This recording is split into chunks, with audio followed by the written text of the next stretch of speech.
बिस्मिल्लाहिर्रहमानिर्रहीम। आज हम शुरू करेंगे चैप्टर नंबर 6, फ्लूइड डायनामिक्स।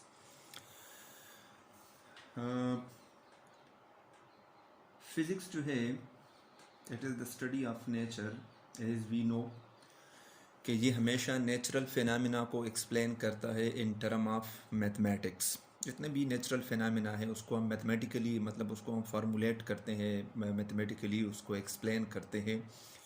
और this is the beauty of physics के जितने भी नेचुरल फिनमिनाज हैं ऑलमोस्ट उसको फिज़िक्स क्या कर देता है, उसको एक्सप्लेन कर देता है। एक सिंपल एग्जांपल लेते हैं, ह्यूमन बॉडीज़ के अंदर ब्लड सर्कुलेटरी सिस्टम जिसको कार्डियोवैस्कुलर सिस्टम भी कहते हैं, जो कि न्यूट्रिएंट्स और ऑक्सीजन को डिलीवर करता है डिफरेंट सेल्स को inside the body.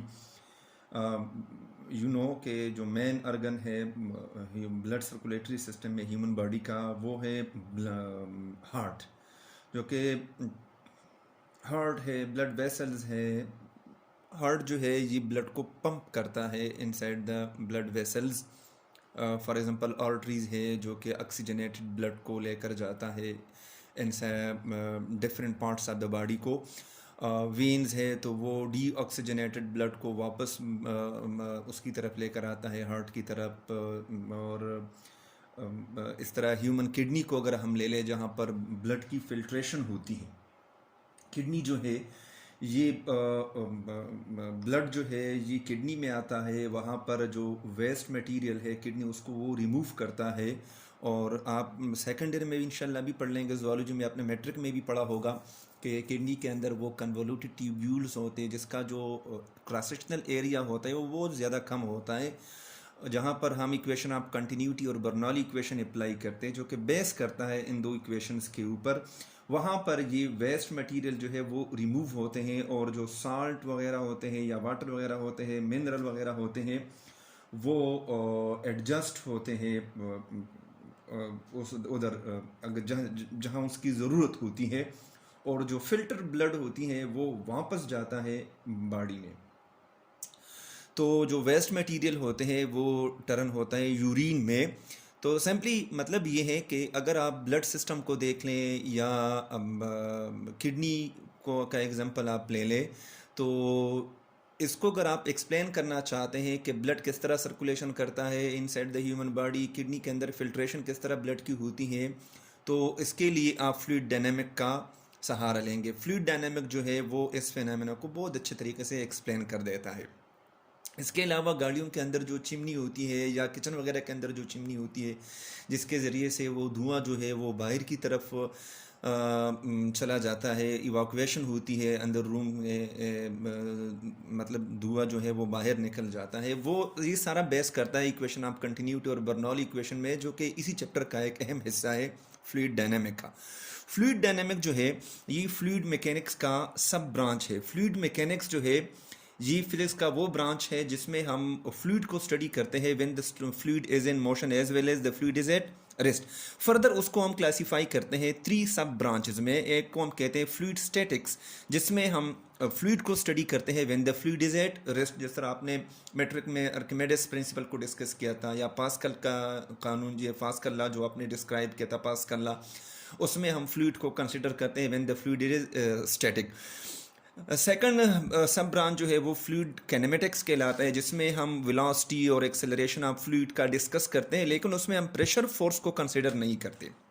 Fluid dynamic जो आपका चैप्टर है इसका हिस्सा है, उसमें हम फ्लूइड को स्टडी करते हैं, उसकी वेलोसिटी क्या है, उसकी एक्सेलरेशन क्या है, लेकिन साथ में हम प्रेशर फोर्स को भी कंसिडर करते हैं जो इफ़ेक्ट करता है उसको, फ्लूइड को जो इफ़ेक्ट करता है उसको हम उसमें साथ कंसिडर करते हैं। तो ये हमारे पास सिंपल डिफिनीशन थी फ्लूइड डायनामिक की, it is the branch of the fluid mechanics. Okay, fluid dynamic जो है ये फ्लूइड फ्लो को डिस्क्राइब करता है। उसको फर्दर फिर डिवाइड हम करते हैं एरोडायनामिक्स में, जिसमें हम एयर एंड अदर गैसेस को कंसिडर करते हैं, और हाइड्रोडायनामिक जिसमें लिक्विड को हम लेते हैं मोशन में। ये उसके फिर सब ब्रांचेस है।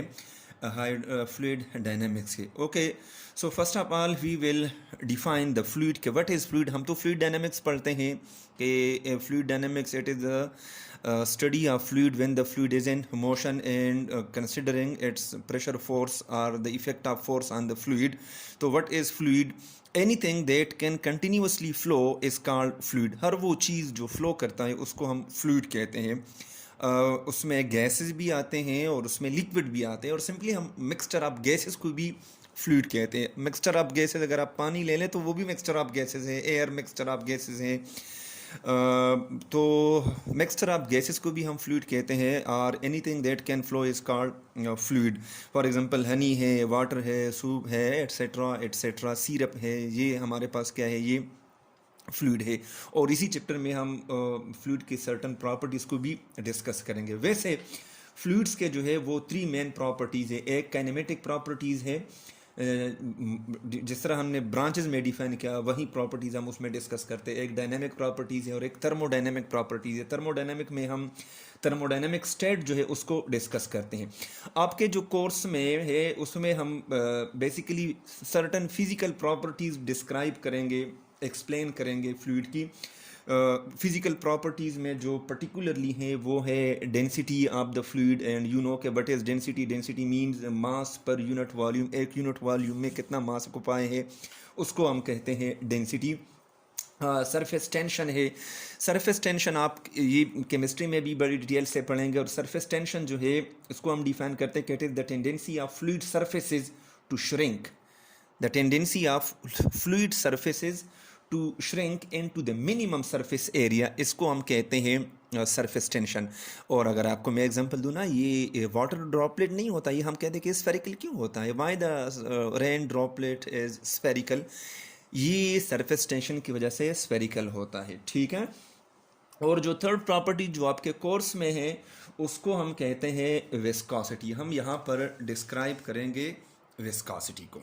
ठीक है, ये फिजिकल प्रॉपर्टी है फ्लूइड की। What is viscosity? The resistance to the flow of fluid is called viscosity. हमारे पास फ्लूइड है, उसके डिफरेंट लेयर्स है, तो इन लेयर के दरमियान में इंटरमालिकुलर फोर्स पाया जाता है, और वो जो इंटरमालिकुलर फोर्स है वो काज करता है फ्रिक्शनल इफेक्ट को। तो इसीलिए हम विस्कोसिटी को यूँ भी डिफाइन करते हैं कि the frictional effect between different layers of the flowing fluid is called viscosity. अगर आप इनफॉर्मल कंसेप्ट ले लें तो इनफॉर्मल कंसेप्ट में हम विस्कोसिटी कहते हैं थिकनेस को। थिकनेस जो है, अगर आप थिकनेस को, विस्कोसिटी को डिस्क्राइब करें तो हम थिकनेस को लेते हैं कि थिकनेस ज़्यादा है, थिकनेस कम है। तो हम साइंटिफिकली हम कहते हैं कि विस्कोसिटी ज़्यादा है या विस्कोसिटी कम है। और ये आपको पता है कि विस्कोसिटी जो है it is the very important property of the fluid. For example, एक रिजर्वायर है, इसको आपने फिल करना है। उस रिजर्वायर में आप जिस फ्लूइड वगैरह को रखते हैं वो रिजर्वायर को, वो फ्लूइड वो रिजर्वायर को कितने टाइम में ऑक्युपाई करेगा, ये कब फिल होगा, कितने टाइम में फ्लूइड जो है उसमें सेटल होगा, ये आपको वो टाइम बताता है। यानी reservoir filling and settling time आपको बताता है ये विस्कोसिटी। विस्कोसिटी से आप, यार सिंपल एग्जांपल मैं आपको बता दूं कि पानी है, पानी आप एक रिजर्वायर में रखते हैं तो वो रिजर्वायर जो है, एक टैंक वगैरह है, वो बहुत जल्दी भर जाएगा क्योंकि पानी की विस्कोसिटी कम है एज़ कम्पेयर टू शहद। हनी नहीं है, शहद। आप शहद को अगर किसी बर्तन में डालते हैं तो it will take more time कि वो उसमें सेटल हो जाए और वो भर जाए। तो दिस इज़ द एक ये है कि ये आपको टाइम बताता है, एक इम्पोर्टेंस उसकी है। दूसरी इम्पोर्टेंट ये है कि how much energy is required to pump और प्रोसेस फ्लूइड। किसी फ्लूइड को प्रोसेस करने के लिए यू नीड एनर्जी, तो कितनी एनर्जी रिक्वायर्ड होगी ये विस्कोसिटी डिस्क्राइब करेगा। विस्कोसिटी ज़्यादा है, it will need much more energy. Viscosity कम है तो ये एनर्जी, उसके लिए कम एनर्जी रिक्वायर्ड होगी। इसके अलावा सर्टन मालिक्यूल का जो स्ट्रक्चर है in solution, for example protein का स्ट्रक्चर इन सोल्यूशन, इसको भी ये डिस्क्राइब करता है। विस्कोसिटी का जो मतलब प्रॉपर्टी है, एक ये भी है कि what is the behaviour of viscosity with respect to temperature. ये भी बहुत ज़्यादा इंपॉर्टेंट है, आपके कोर्स में भी एक लाइन में तो ये गिवन है कि फॉर एग्जांपल हमारे पास फ्लूइड है, तो फ्लूइड में तो हम गैस भी लेते हैं और हम लिक्विड भी लेते हैं। तो अगर हम उनका टेम्परेचर इंक्रीज़ करते हैं तो विस्कोसिटी इंक्रीज़ होगी कि डिक्रीज़ होगी। This is very important point. Liquid और गैस का जो मॉलिक्यूलर अरेंजमेंट है वो डिफरेंट है, ठीक है। लिक्विड में अगर हम लिक्विड का टेम्परेचर इंक्रीज़ कर ले तो लिक्विड के जो मॉलिक्यूल है इनके दरमियान में जो कोहेसिव फोर्स है वो डिक्रीज़ हो जाएंगे। कोहेसिव फोर्स जो मॉलिक्यूल को कंबाइन रखता है, अगर ये फोर्स डिक्रीज़ हो जाए तो मॉलिक्यूल एक दूसरे से दूर चले जाएंगे और इस तरह विस्कोसिटी जो है ये डिक्रीज़ हो जाएगी। तो लिक्विड की जो विस्कोसिटी है वो टेम्परेचर के साथ उसका रिलेशन इनवर्स रिलेशन है। By increasing the temperature the viscosity of the liquid is decreasing. जबकि गैस में according to kinetic molecular theory gas के मॉलिक्यूल्स में ये जो मॉलिक्यूलर इंटरचेंज है वो इंक्रीज़ हो जाता है। molecular interchange between the gas molecule increases as we increase the temperature, जिसकी वजह से गैस की जो विस्कोसिटी है वो इंक्रीज़ होती है। तो इसीलिए गैस की जो विस्कोसिटी है वो टेम्परेचर के साथ डायरेक्टली रिलेटेड है। अब हम विस्कोसिटी को किस तरह रिप्रेजेंट करेंगे, उसको कैसे डिटरमाइन करेंगे, तो उसको हम एक ग्रीक लेटर से रिप्रेजेंट करते हैं जिसको ईटा कहते हैं और उसको हम कहते हैं coefficient of viscosity. What is coefficient of viscosity? The numerical value of viscosity is called coefficient of viscosity represented by the Greek letter eta. इसका यूनिट क्या है? इसका यूनिट जो है एस आई यूनिट उसका है Newton second per metre square, जो कि न्यूटन पर मीटर स्क्वायर जो उनके प्रेशर के बराबर है, प्रेशर के डायमेंशन के बराबर है newton per metre square. Force per unit area, pressure का यूनिट पास्कल है, तो newton second per metre square या उसको हम लेते हैं पास्कल इनटू सेकंड के। एक और भी यूनिट हम उसके लिए यूज़ करते हैं सीजीएस सिस्टम में, पॉइज, ठीक है। तो अगर हम सीजीएस सिस्टम में उसको लेकर चले जाएंगे तो हम एक रिलेशन भी डिस्कस कर सकते हैं between the poise and the pascal into second, जिस पर आप बुक में एमसीक्यू नंबर 2 पेज नंबर 220 पर आप एमसीक्यू नंबर 2 जो है कोर्स में वो आप करेंगे। ये आपके लिए भी असाइनमेंट है, आप खुद उसको फिर कर लें। मैं यहाँ आपको सिंपल डिराइवेशन देता हूँ कि बुक में लिखा है कि 1 पॉइज बराबर है 10⁻⁻1 पास्कल इनटू सेकंड के, या 1 पॉइज जो है ये बराबर है 10⁻⁻1 Newton second per metre square के। तो सबसे पहले पॉइज जो है ही सीजीएस सिस्टम में हम लेते हैं। हम जानते हैं कि फोर्स का जो सीजीएस सिस्टम में यूनिट है वो है डाइन। सीजीएस सिस्टम में the unit of force is dyne और 1 न्यूटन ये बराबर है 10⁻5 डाइन के। चूँकि हमारे पास विस्कोसिटी का जो यूनिट है एसआई सिस्टम में वो Newton second per metre square है, तो उसको हम सीजीएस सिस्टम में कन्वर्ट करेंगे। सीजीएस सिस्टम में 1 न्यूटन बराबर है 10⁻5 डाइन के। सेकंड अपनी जगह पे आ गया क्योंकि सेकंड ही होता है, वो सीजीएस में भी है, एफईएस में भी है और एसआई सिस्टम में भी वही है, एमके सिस्टम में भी वही है सेकंड। मीटर जो है उसको हम सेंटीमीटर में लेते हैं सीजीएस सिस्टम में, तो 1 मीटर में 100 सेंटीमीटर होते हैं, तो हम मीटर को कन्वर्ट करेंगे सेंटीमीटर में, उसका स्क्वायर लेंगे, चूँकि इनवर्स स्क्वायर है तो हम -2 ले लेंगे। 10⁻5 dine second into 10⁻⁻4 per centimetre square, bases are the same so power will be added, 5 - 4 = 1। तो 1 newton second per metre square ये बराबर है 10 dyne second per centimetre square के, और dyne centimetre per second square ये बराबर है 1 पॉइज के। This is equals to 1 poise, ठीक। तो इसकी जगह हम पॉइज पुट करेंगे तो newton second per metre square ये हमारे पास बराबर अगर आ गया 10 पॉइज के, या newton second per metre square is equal to pascal into second which is equal to 10 poise. और यहाँ से फिर हम कह सकते हैं कि जो 1 पॉइज है ये बराबर है 10⁻⁻1 यानी 0.1 Newton second per metre square के, या 1 पॉइज जो है ये बराबर है 10⁻⁻1 पास्कल इनटू सेकंड के। और याद रखिएगा इस पर जो है आप एमसीक्यू नंबर 2 करेंगे, बुक में आप एमसीक्यू नंबर 2 खामखा इससे आप उसको आप सॉल्व कर सकते हैं इसके ज़रिए से। विस्कस ड्रैग, अच्छा विस्कस ड्रैग अब क्या है? हम जब फ्रिक्शन फोर्स को डिफाइन करते हैं, फ्रिक्शन फोर्स को सिंपल मैकेनिक्स में, काइनेमेटिक्स में, हम कहते डायनामिक में हम कहते कि हम जब दो सरफेसेस को एक दूसरे के ऊपर रख कर उसको थोड़ा सा स्लाइड कर दे तो उन दोनों सरफेसेस के दरमियान में मोशन के अपोजिट डायरेक्शन में एक फोर्स एराइज होती है जिसको फ्रिक्शन फोर्स कहते हैं और ये मोशन को अपोज करता है। इसी तरह फ्लूइड में भी जब कोई ऑब्जेक्ट मोशन करता है तो फ्लूइड की ये प्रॉपर्टी होती है कि ये उस ऑब्जेक्ट के मोशन को अपोज करता है। एक रेजिस्टेंस अप्लाई, एक रेजिस्टिव फोर्स है उस मीडियम के अंदर जो कि मोशन को अपोज करता है। फॉर एग्जांपल आप सिंपल रोड पे आप दौड़ सकते हैं लेकिन पानी में आप दौड़ नहीं सकते क्योंकि एयर की विस्कोसिटी कम है। आप एयर में दौड़ते हैं, उसकी विस्कोसिटी कम है। आप फ्लूइड में जाते हो, लिक्विड में, लिक्विड की विस्कोसिटी पर एयर से ज़्यादा है तो उसमें ये ड्रैगिंग फोर्स जो है ये ज़्यादा है।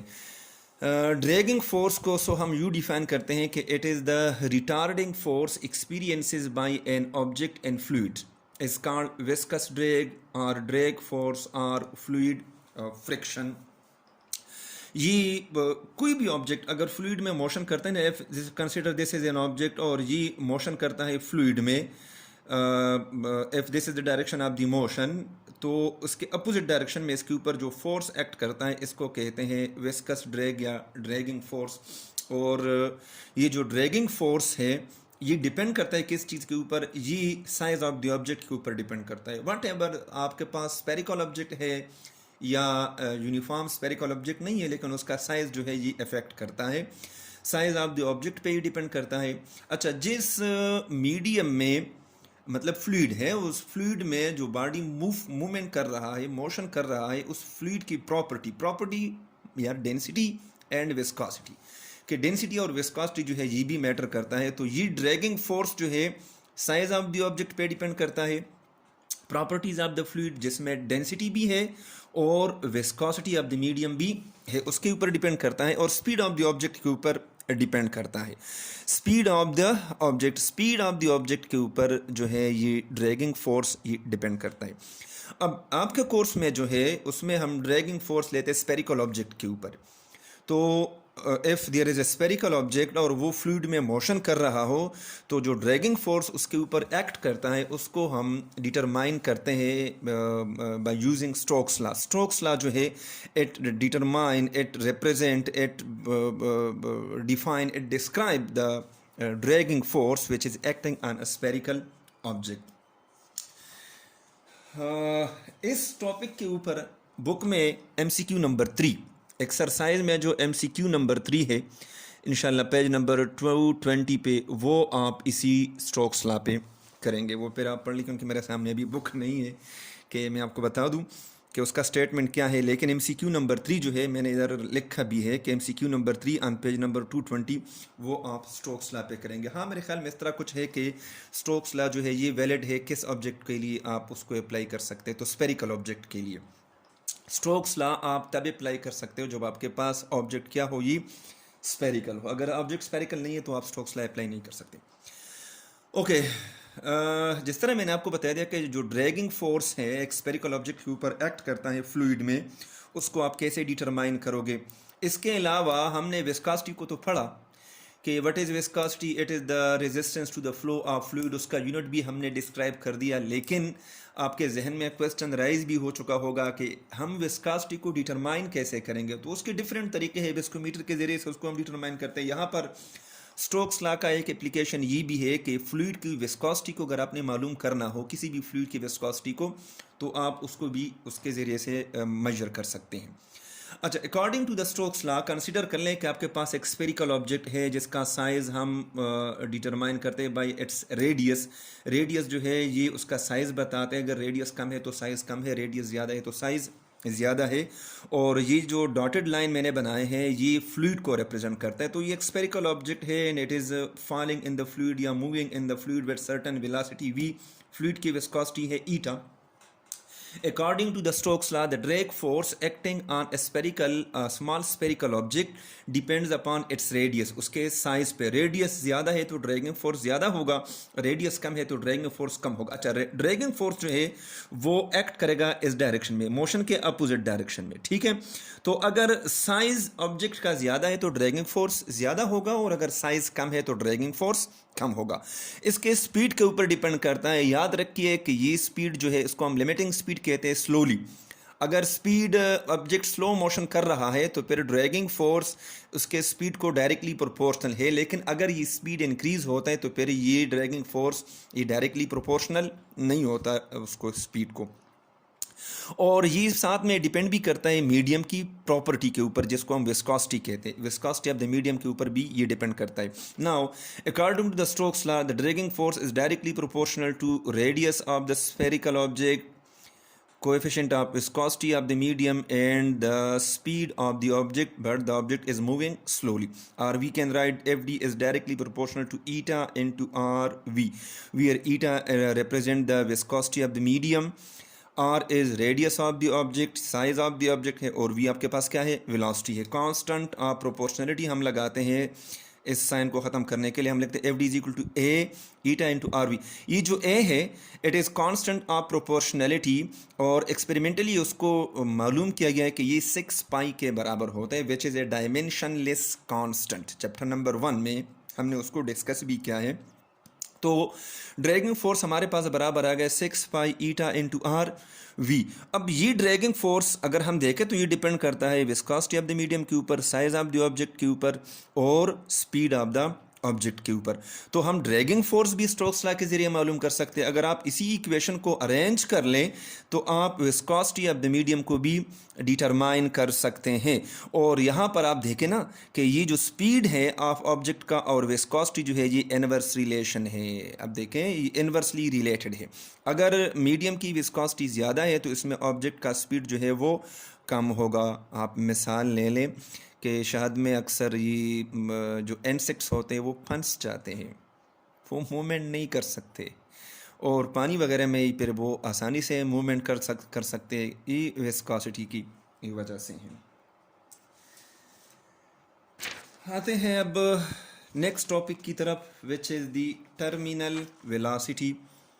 ये बड़ा इम्पोर्टेंट है। आप जहाज़ से छलांग लगाते हैं ना तो आप उसी वक्त अपना पैराशूट नहीं खोलते। क्या वजह है कि आप जब जहाज़ से छलांग लगाते हैं तो आप उसी वक्त पैराशूट भी नहीं खोलते, फिर आप कुछ सेकंड बाद आप अपने हाथ पाँव और बाजुओं को फैला देते हैं, फिर उसके बाद आप अपने पैराशूट को खोल लेते हैं कि आप वेलोसिटी को अटेन कर लें। टर्मिनल वेलोसिटी उसको कहते हैं। So it is also very important topic. Terminal velocity हम कैसे कहते हैं, the maximum uniform velocity attained by an object falling through a viscous medium is called terminal velocity। अच्छा, यहाँ हमने बात की किस चीज़ की, मैक्सिमम यूनिफॉर्म वेलोसिटी की। तो आपको याद है कि वेलोसिटी तब यूनिफॉर्म होती है जब एक्सेलरेशन ज़ीरो हो, और एक्सेलरेशन तब ज़ीरो होता है when net force acting on the object is zero according to Newton second law. अगर नेट फोर्स, क्योंकि जब भी किसी बॉडी के ऊपर फोर्स एक्ट करता है तो वो बॉडी एक्सेलरेट होगी। तो आप कहते हैं कि वेलोसिटी यूनिफॉर्म है, तो अगर वेलोसिटी यूनिफॉर्म है तो acceleration must be zero. Acceleration zero होने का मतलब ये है कि नेट फोर्स जो बॉडी के ऊपर एक्ट करता है वो ज़ीरो होगा। तो मैक्सिमम वेलोसिटी के लिए हमारे पास जो नेट फोर्स है जो बॉडी के ऊपर एक्ट करेगा वो ज़ीरो हो। कंसिडर कर ले आप एक स्फेरिकल ड्रॉपलेट को जो कि मूवमेंट कर रहा है, वो गिर रहा है इनसाइड द फ्लूइड। कंसिडर कर ले आप इस स्फीयर को विच इज़ फॉलिंग फ्रीली। अब ये फ्लूइड के अंदर दाखिल नहीं हो रहा, तो इसके ऊपर सिर्फ एक ही फोर्स एक्ट करता है और वो है ग्रेविटेशनल फोर्स। आप MCQ नंबर 5 इसी टॉपिक पे करेंगे। अभी जो मैं आपको बता रहा हूँ इस पर आप बुक में जो MCQ नंबर 5 है वो आप उस पर करेंगे। अब ये स्फेरिकल ऑब्जेक्ट है, ये गिर रहा है इनसाइड द फ्लूइड। अब ये फ्लूइड में एंटर नहीं हुआ है, कंसिडर कर ले यूँ। अब इसके ऊपर सिर्फ एक ही फोर्स एक्ट करता है, वो है ग्रेविटेशनल फोर्स। सो ड्रैगिंग फोर्स ज़ीरो है। तो इस पॉइंट पर बॉडी की जो एक्सेलरेशन है ना वो A equals to G, gravitational acceleration के बराबर है। फ्री फॉल मोशन कर रहा है। अब जैसे ही ये फ्लूइड में एंटर हो रहा है तो फ्लूइड की तो प्रॉपर्टी है विस्कोसिटी, और जो ड्रैगिंग फोर्स है वो विस्कोसिटी के ऊपर डिपेंड करता है। तो जब ये बॉडी मोशन करता है इनसाइड द फ्लूइड तो मोशन के अपोजिट डायरेक्शन में उसके ऊपर एक दूसरा फोर्स एक्ट करता है which is the drag force. Weight के अपोजिट डायरेक्शन में ये ड्रैग फोर्स वेट के अपोजिट डायरेक्शन में एक्ट करता है। इस पॉइंट पर बॉडी के ऊपर जो नेट फोर्स एक्ट करता है वो नेट फोर्स आपके पास बराबर है weight of the body plus dragging force.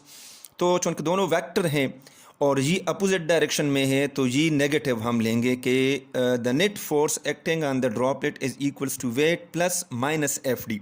तो weight minus F D, weight minus F D mean weight minus dragging force. अब हमारे पास according to Newton second law जो नेट फोर्स है वो बराबर है एम ए के, वेट बराबर है एम जी के और ड्रैगिंग फोर्स बराबर है 6 पाई ईटा आर वी के। दोनों साइड्स को हम मास से डिवाइड कर देंगे तो हमारे पास एक्सेलरेशन बराबर होगा a equals to g minus 6 pi eta R V. हाँ जी, इस पर वो एमसीक्यू है कि जब बॉडी फ्लूइड में मोशन स्टार्ट कर लेता है ना तो उसका एक्सेलरेशन डिक्रीज होगा ए इक्वल्स टू जी। ये क्योंकि फ्री फॉल, यहाँ पर फ्री फॉल मोशन हो रहा था, जो एक्सेलरेशन है लीनियर वो ग्रेविटेशनल एक्सेलरेशन के बराबर था 9.8। अब जब वो फ्लूइड में एन हो गया है तो उसके ऊपर ड्रैगिंग फोर्स एक्ट करता है जिसकी वजह से जो ग्रेविटेशनल एक्सेलरेशन है वो डिक्रीज हो रही है।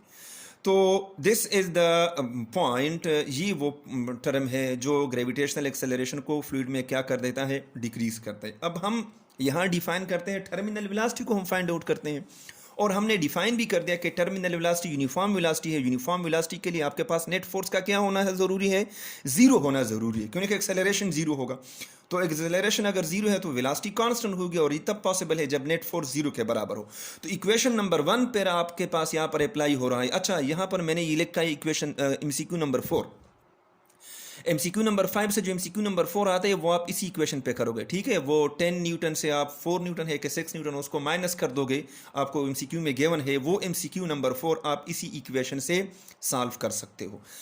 अच्छा, सो इक्वेशन नंबर 1 में आप अगर f को 0 पुट कर दे तो 0 equals to F minus W minus F D, यानी नेट फोर्स 0 है। तो इसका मतलब ये हुआ कि ड्रैगिंग फोर्स और वेट बराबर है। मैं इस पॉइंट को कंसिडर करता हूँ, यहाँ पर वेट और ड्रैगिंग फोर्स बराबर नहीं है, लेकिन इस पॉइंट पर बॉडी सर्टन हाइट पर पहुंचकर नीचे उसका वेट और ड्रैगिंग फोर्स ही बैलेंस हो जाते हैं। जिस तरह पैराट्रूपर जब जहाज़ से छलांग लगा लेते हैं और वो अपना पैराशूट खोल लेता है तो पैराशूट का जो एरिया है वो इंक्रीज़ हो जाती है और ड्रैगिंग फोर्स और वेट ही बैलेंस होते हैं। तो अगर आपने कभी गौर किया हो तो पैराट्रूपर जो है वो एयर में सस्पेंडेड दिखाई देता है, यूँ लगता है जैसे वो नीचे नहीं आ रहा, क्योंकि उसकी वेलोसिटी कांस्टेंट होती है, यूनिफॉर्म होती है और वो आसानी से नीचे की तरफ आ जाता है विद कांस्टेंट यूनिफॉर्म वेलोसिटी।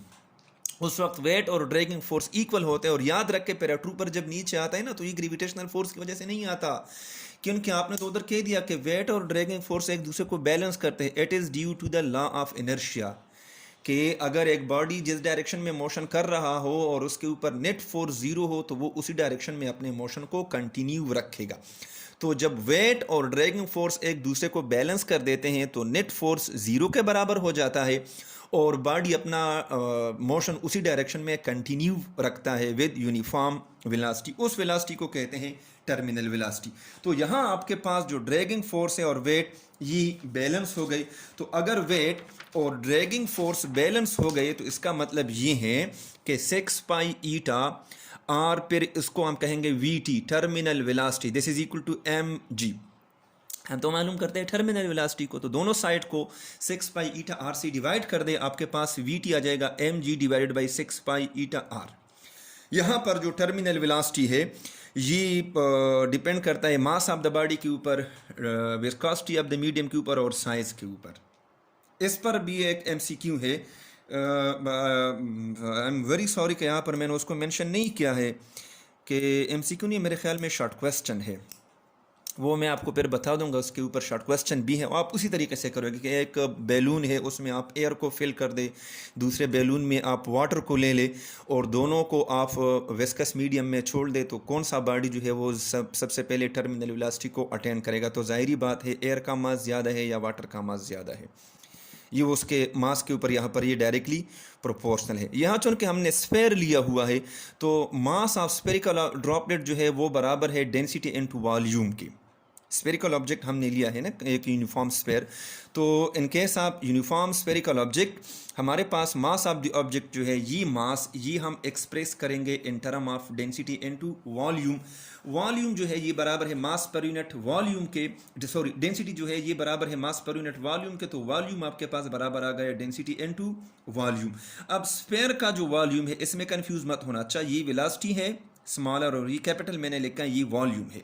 अच्छा, स्फीयर का जो वॉल्यूम है स्फेरिकल ऑब्जेक्ट का वो बराबर होता है 4/3 पाई आर क्यूब के। आप वैल्यूज यहाँ पर पुट कर दे 4/3 pi R cube into g divided by 6 pi eta. अच्छा, ये आर जो है ये क्यूब के साथ कैंसिल होगा तो आर स्क्वायर बन जाएगा, पाई पाई के साथ कैंसिल हो जाएगा, 2 2s are 4 and 2 3s are 6, 2/3 इससे आ जाएगा। सो 2/3 रो G R square divided by 3 ईटा। अच्छा, ये 3 हम नीचे ले आएंगे, ये 3 ये जब नीचे आ जाएगा तो हमारे पास बन जाएगा ये 9, 3 3s are 9, ठीक है, this is 3 3s are 9। So terminal velocity is equal to 2 rho G R square divided by 9 eta. इस पर आप न्यूमेरिकल प्रॉब्लम करेंगे, ठीक है। 2/9 ये तो डायमेंशनलेस कांस्टेंट नंबर है। रो जो है ये डेंसिटी है, याद रखिएगा ये किस चीज़ की डेंसिटी है, ये उस ऑब्जेक्ट की डेंसिटी है जो फ्लूइड में गिर रहा है, ठीक है। आर जो है size of the spherical object है और ईटा जो है ये coefficient of viscosity of the medium है। सो अगर हम डेंसिटी को कांस्टेंट ले ले ऑब्जेक्ट का, कि ऑब्जेक्ट की डेंसिटी कांस्टेंट है, कोएफिशिएंट ऑफ विस्कोसिटी, ये सारी चीज़ें अगर हम ये टर्म कांस्टेंट है हमारे पास तो हम लिखेंगे V T is equal to constant into R square या V T is directly proportional to R square. इसका मतलब ये है कि टर्मिनल वेलोसिटी जो है ये square of the radius of the droplet को जो है ये डायरेक्टली प्रोपोर्शनल है। The terminal velocity of the sphere is directly proportional to square of the radius of the spherical object. इसका मतलब यह है कि अगर आप रेडियस को डबल कर दे तो टर्मिनल वेलोसिटी 4 टाइम इंक्रीज हो जाएगी। नेक्स्ट लेक्चर में इंशाल्लाह मैं आपको इस पर कुछ एमसीक्यूज भी दे दूंगा, बहुत इंपॉर्टेंट एमसीक्यू है। और इसका मतलब ये है कि जिस ऑब्जेक्ट का साइज़ ज़्यादा होगा, इस रिलेशन का एक मतलब ये भी है कि जिस ऑब्जेक्ट का साइज़ ज़्यादा होगा तो वो अर्ली टर्मिनल वेलोसिटी को अटेन करेगा। So this is the terminal velocity. एक सिंपल सा एमसीक्यूज मैंने आपके लिए यहाँ पे रख दिया है कि लेट्स कंसिडर कर ले कि स्मॉल फोक ड्रॉपलेट है, उसका रेडियस आर है और वो it is falling in the viscous medium with speed V T.